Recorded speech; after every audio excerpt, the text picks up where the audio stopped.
मयूरभंज जिला करंजिया रे एक लक्ष्मी बस और हाइवा मध्य मुहांमुही धक्का होइथिला। फल 5 जन गुरुतर होइथिबा बेले 10 रु अधिक यात्री आहत होइथिले।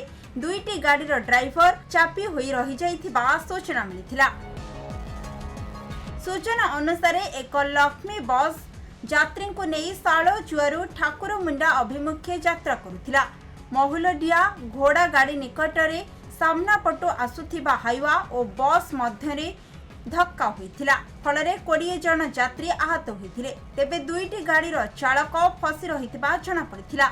एने स्थानीय लोके पुलिस को खबर देथिले। पुलिस घटनास्थल रे पहुंची समस्त को सुरक्षित भावे उद्धार करथिला।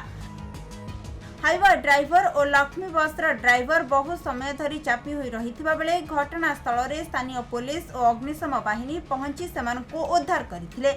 आहतों को उद्धार करी आनंदपुर गोष्ठी स्वास्थ्य केन्द्र को चिकित्सा पई पठा जाइथिला।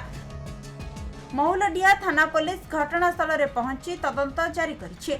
दुर्घटना परे किछि समय पई सेठारे रास्ता जाम हेबा कारणरू आनंदपुर करंजिया रास्ता रे गाड़ी मोटर अटकी रहिथिला। परे रास्तारू दुर्घटनाग्रस्त होइथिबा गाड़ी को हटा जिबा परे गाड़ी चलाचल स्वाभाविक होइथिला।